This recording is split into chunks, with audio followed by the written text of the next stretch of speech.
I knew something was off the moment Dean called me Sunshine in front of the entire compliance team. It wasn't the nickname, though I've never once radiated sunshine energy unless you count my nuclear-level tolerance for corporate bullshit. It was the way he said it, all smirk and swagger, like he'd already decided I was irrelevant. 12 years I'd worked in that office, 12 years of audits passed, filings submitted to the hour, and not a single federal fine. And here comes this clown with a $400 haircut and a three-ring binder pretending he invented the term lean operations. He slid into the director of ops chair like it was his birthright, kicked his feet up literally, and asked me during our first one-on-one, so what exactly do you do here? Besides highlight PDFs, I smiled. I keep us out of federal prison. He laughed loud enough for the entire cube row to hear. Oh, come on. No one's checking that stuff. It's all just paperwork. I made a mental note right then. Not of what he said, I'd heard worse from smoother idiots, but of how he said it. Like the rules were a game and I was just some uptight librarian who didn't get the joke. He dismissed 3 of my flagged issues that week, 1 export classification error, 1 missing subcontractor certificate, and a suspicious adjustment on a bid form, and each time, waved them off like I was asking for unicorn sighting. Sometime after he laughed off a missed deadline by saying we'll just backdate it, no biggie, I realized what I was up against. A man with just enough authority to be dangerous and none of the discipline to wield it. And by the way, since I know 90% of you are listening without subscribing, if this story makes you clench your jaw or mutter yep, been there, hit the subscribe button. Tap like 2. It costs nothing, and it keeps the team caffeinated and petty enough to keep digging up these tales. Thanks, now back to the mess. At first, I told myself he was just another loud mouth passing through. We've had turnover before. New execs come in, rattle the cage, think they are Elon Musk in khakis, and then quietly fade out once they realize government contracts don't move at Twitter speed. But Dean wasn't fading. He was flourishing. Within a month, he'd scheduled biweekly efficiency scrubs, basically meetings where he told experienced staff their roles could be automated. He proposed outsourcing document retention to a firm in Nevada with a website that looked like it was built in 1998. He started replying to my memo summaries with TL, DR, just gimme the highlights. Worse, he started making jokes. About me. She's got a binder for everything, I heard him say once in the break room, and he didn't know I was behind the fridge door. Like she thinks the FBI is hiding under her desk. That one stung more than I admitted. Not because it was mean, hell, I've been called worse at parent-teacher conferences, but because it revealed just how little he grasped the stakes. We were a mid-sized contractor working with sensitive data on restricted components.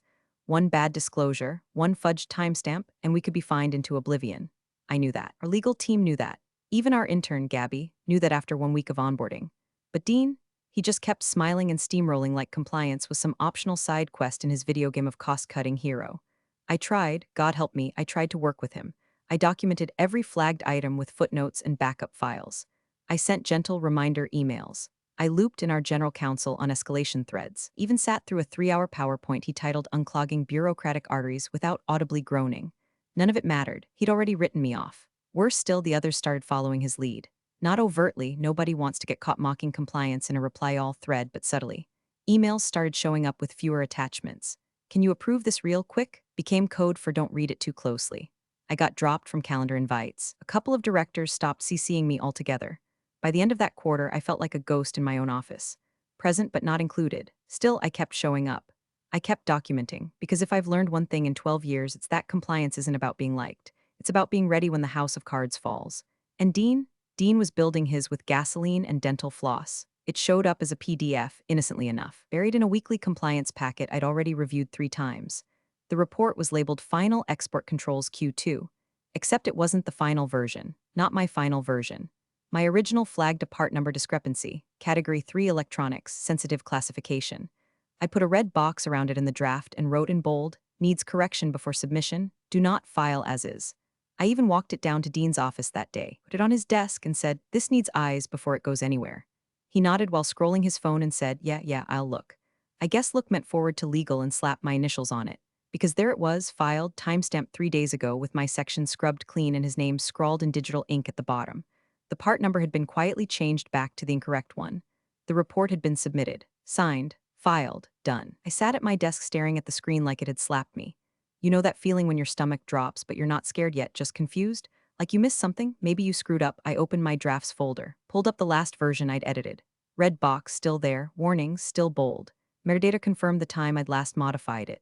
Nope, I hadn't missed a damn thing. I walked straight to Dean's office, knocked once, and stepped in. He looked up from his dual monitor setup like I'd just interrupted open-heart surgery. Hey, Sunshine, what's up? I held up the printout. This report was filed with the wrong classification.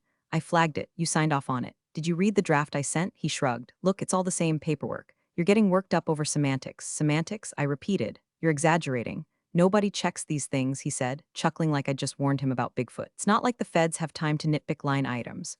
That's when it hit me. He meant it. He meant to ignore me. This wasn't laziness. It wasn't an accident. It was a choice, a strategy, to bulldoze over my red flags like they were traffic cones in his personal racetrack to a performance bonus. I didn't answer him. I didn't argue. Arguing with men like Dean was like yelling into a hurricane, loud, exhausting, and ultimately pointless. I went back to my desk, closed the report, and opened a blank document titled Dean Incidents. It started small, one line: falsified export control submission Q2 altered classification Dean initialed without review. I timestamped it, backed it up to my encrypted thumb drive, saved a copy to cloud storage under a private alias, sent a dummy version to my personal email just in case. It wasn't about revenge. Not yet. It was about accuracy. Dean wanted to play games with federal filings? Fine, I'd play the long game. Over the next few days, things spiraled. Another report got filed early, missing the mandatory supplier certificate. Dean's initials again. A revised procurement log had 2 vendors with backdated contracts. I flagged it. He told me it's all paper noise. You worry too much. The word worry grated on me more than I expected, like it was a weakness. Caring about the law made me some kind of emotional liability. I started noticing patterns. My memos were opened and closed within seconds. Metadata didn't lie. Meeting invites I sent were declined or tentatively accepted, then ignored. Slack channels where I used to get tagged for input? Silent. Even legal stopped looping me in. When I asked Sarah, one of the attorneys, if I'd missed a new directive, she looked uncomfortable and said, Dean said you were transitioning into more of an internal advisory role. Internal advisory. That's corporate for stay in your lane and don't touch anything sharp. I didn't yell, didn't rant, I just nodded and walked out. But that night, I added a new folder to my archive, suppressed communications inside it, screenshots, email headers, Slack logs, read receipts. Everything. Because when the day came, and I knew it would, that the house of cards started to fall, I wanted to make sure no one accused me of being emotional, paranoid, or uninformed. I wasn't any of those things. I was documenting. The Monday morning email came with the subject line, Realignment of Responsibilities, Compliance, and Ops. I already knew what it was before I opened it. Dean had been circling the wagons for weeks, and this was the first cannonball. The body of the email was classic corporate theater. Streamline workflows and improve cross-functional synergy. We're consolidating certain compliance review tasks under operations. Translation?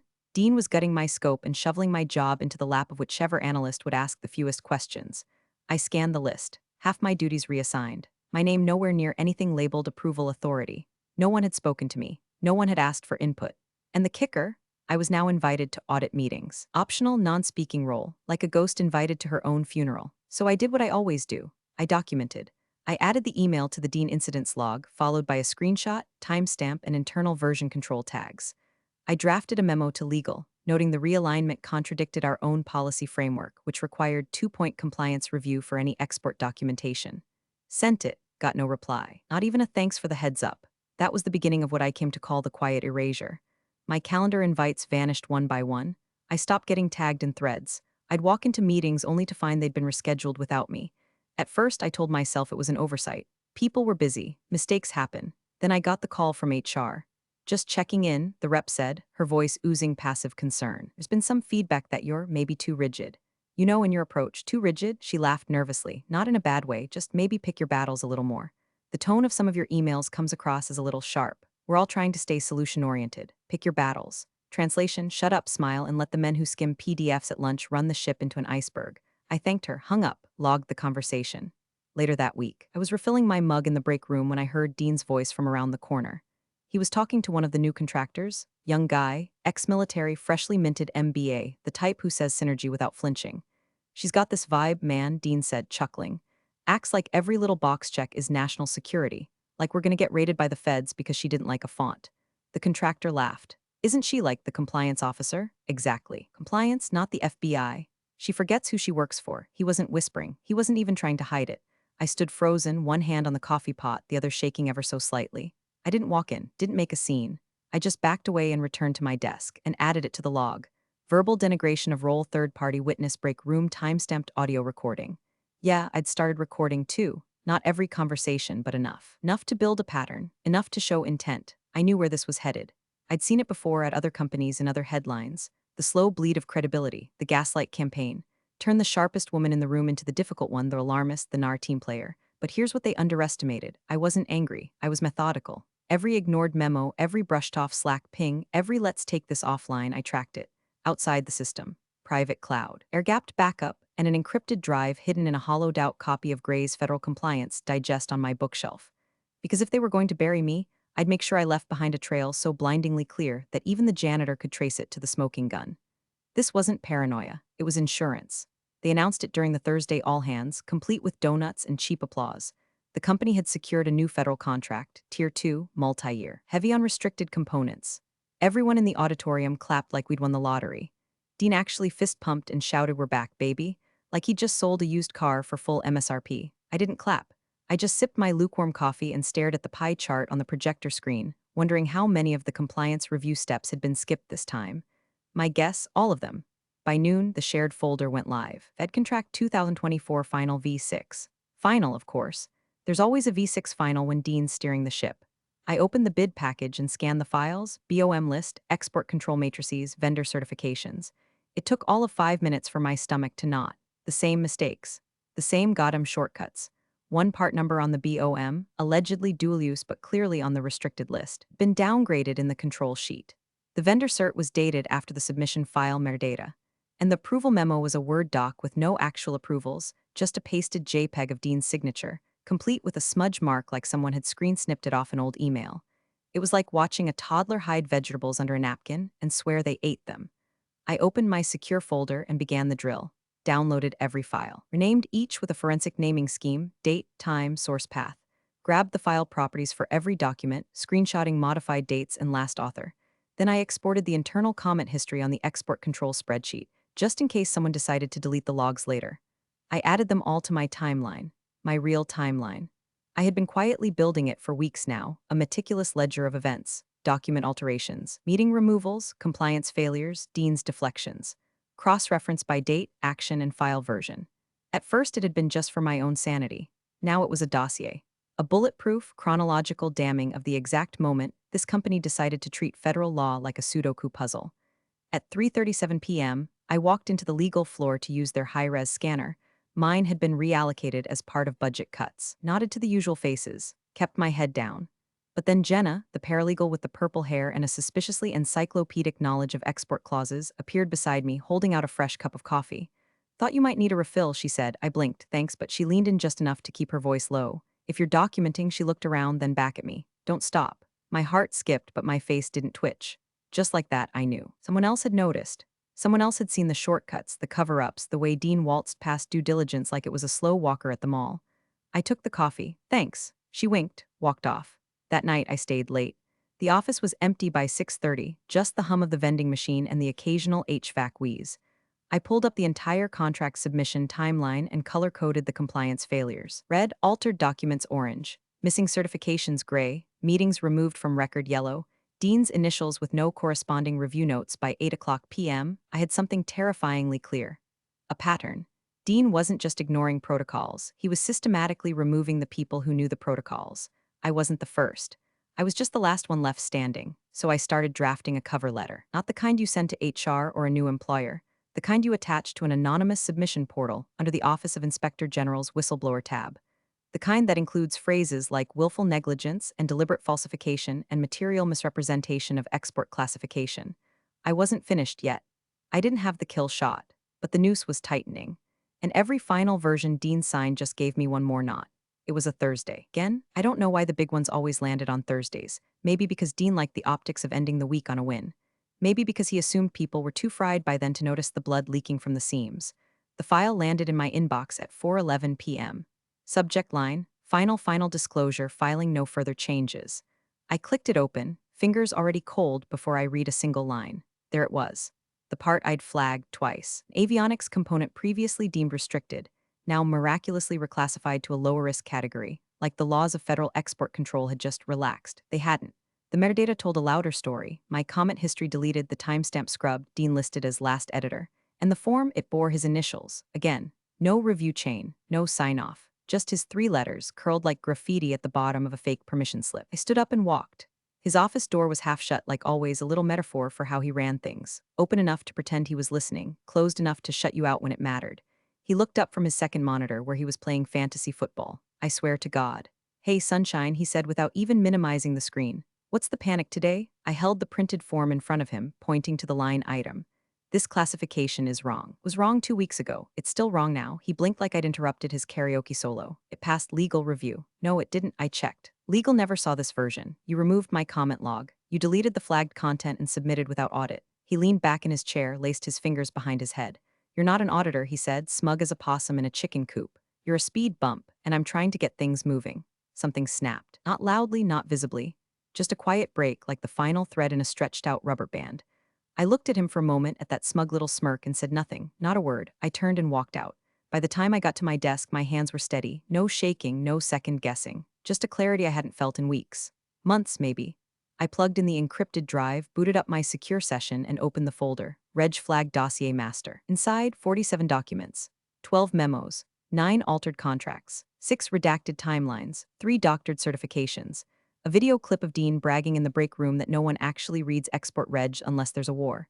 And the crown jewel, a full PDF timeline, start to finish, with every single compliance failure, classified by category and linked to primary source files. I wrote the cover summary from scratch, 5 pages, clean. Professional, cold. I wrote like I was submitting evidence to God. No emotion, no anger, just fact, order, and chronology. At 11:42 p.m., I hovered over the submit button on the federal agency's tip portal. My finger trembled once, just once. Then I clicked upload complete. A confirmation number blinked across the screen. That was it. No dramatic music, no slow motion montage. Just a quiet, empty office, a blinking cursor, and the dull hum of the HVAC kicking on for the night cycle.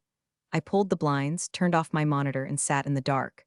Not triumphant, not even relieved, but done. Whatever happened next, it was already set in motion. There would be no walking it back, no plausible deniability. I hadn't just crossed a line, I'd built a bridge, burned it, and mailed the ashes to the oversight office.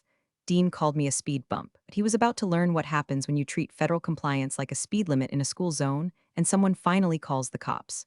It started with a clipboard. A nondescript man in a wrinkled gray suit walked past reception at 10:14 a.m., flashing a badge so quickly that Cheryl at the front desk barely looked up from her Wordle. A second agent followed, then a third.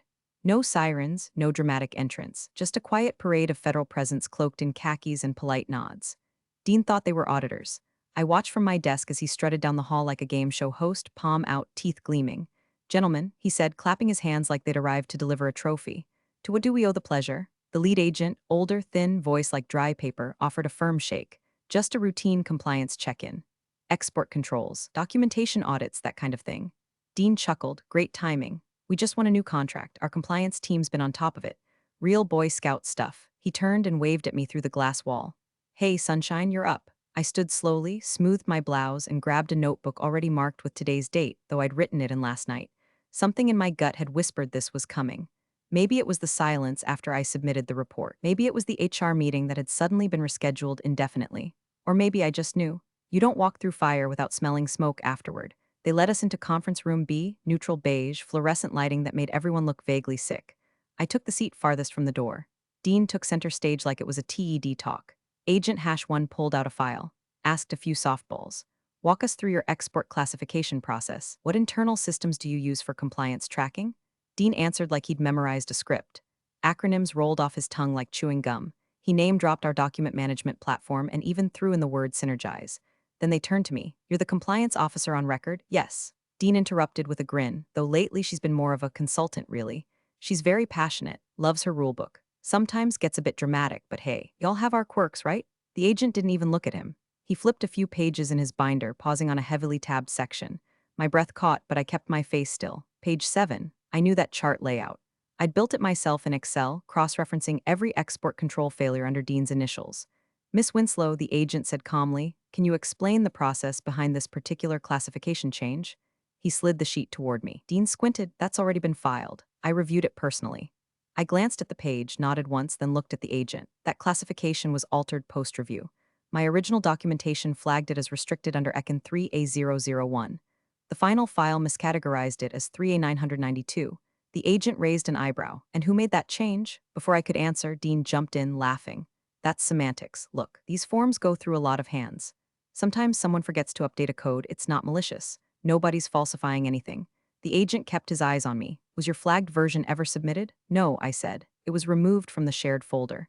I have a copy with the original metadata if you'd like to see it. Dean's smile faltered.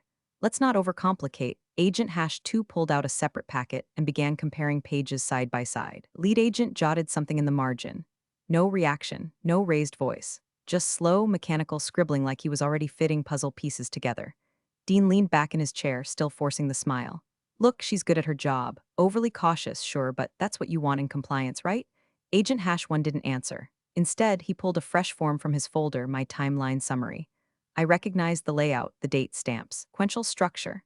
He flipped to the third page, the color coding, the footnotes, my report. Dean hadn't seen it yet, but he would. I sat still, silent.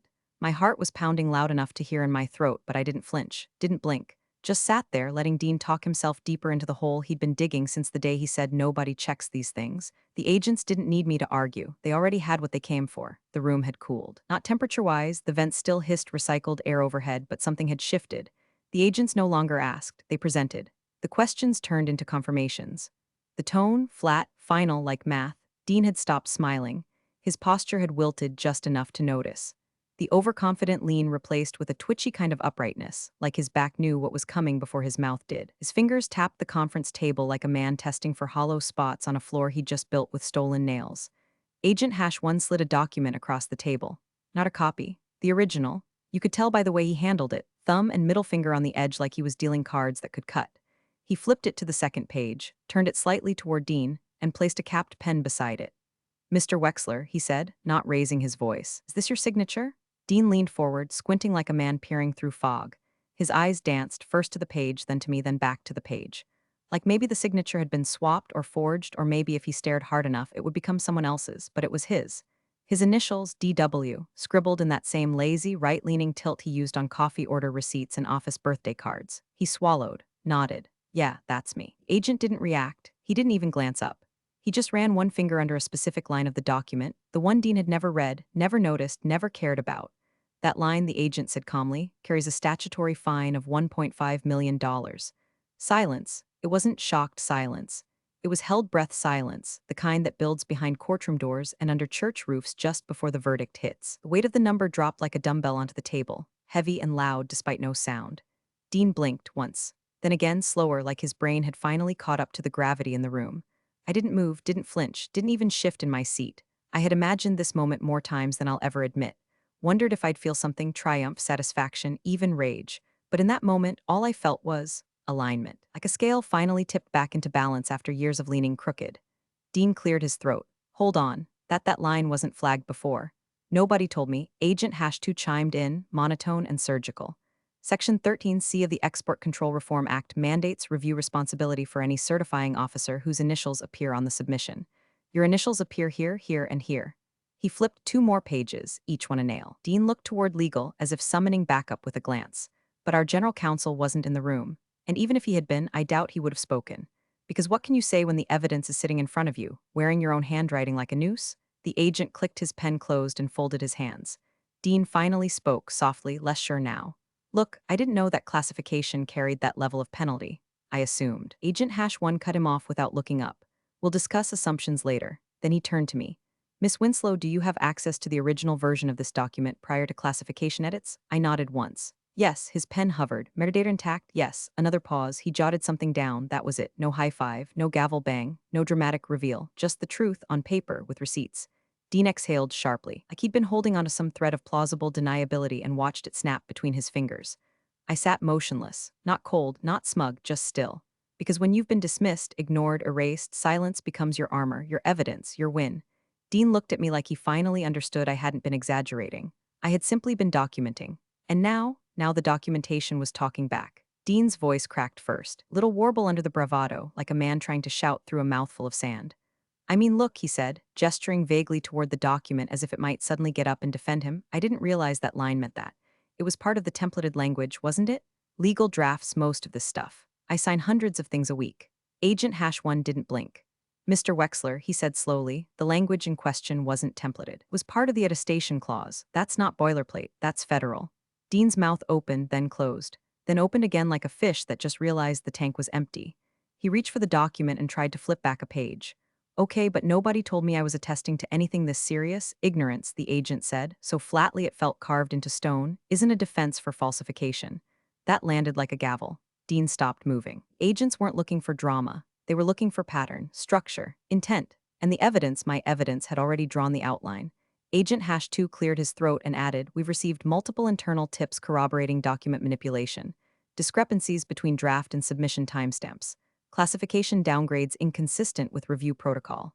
Signatures added post-review." Dean shot me a look, sharp, panicked. Not quite accusatory, but getting there. He still didn't know I was the source, but he knew someone had been keeping records, and in his bones I think he started to guess. He leaned forward again. Maybe some of the drafts got shuffled. Maybe someone in compliance, he paused, calculating, took issue with how fast we moved.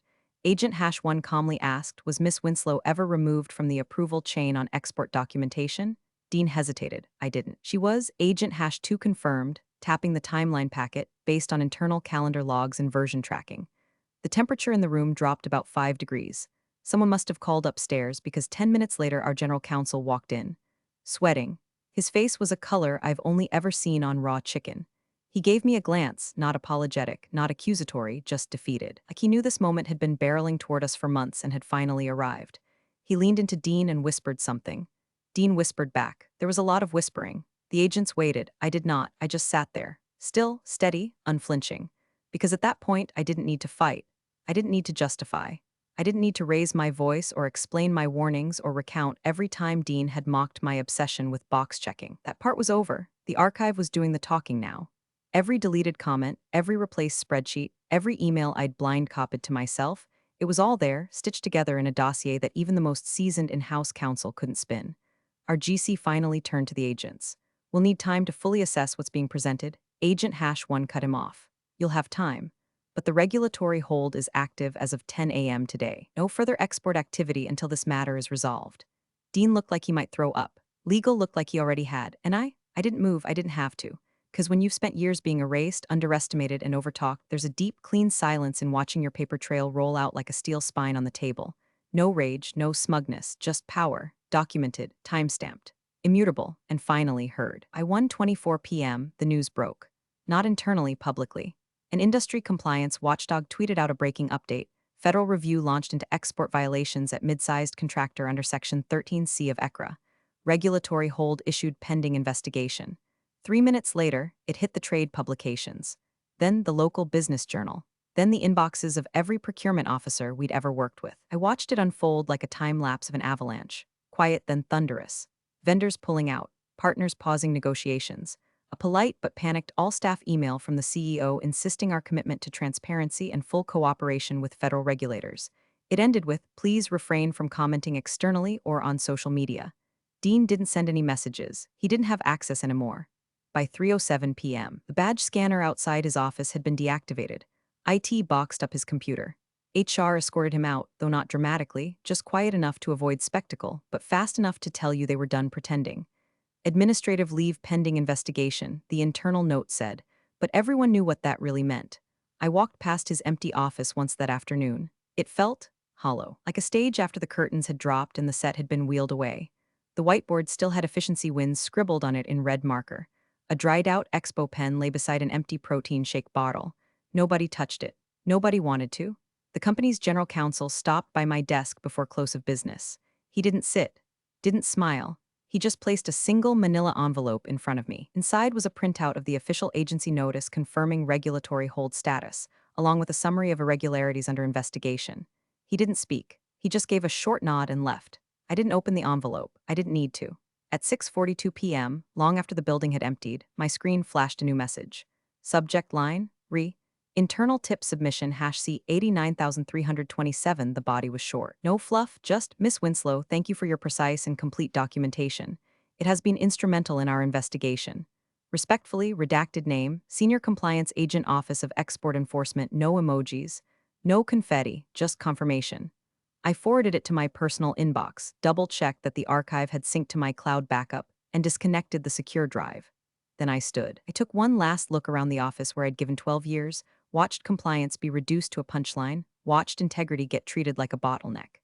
No applause, no ceremony, just me, my laptop, and the hum of truth finally louder than the noise. I closed the lid, zipped the case, slid on my coat, and whispered so quiet even the ghost of Dean couldn't hear it. You said I was exaggerating. I stepped into the elevator. I just wanted to be accurate. Big thanks for watching, you sneaky seniors. Subscribe to keep the coffee pot brewing revenge. Your ex-colleagues won't know what hit him.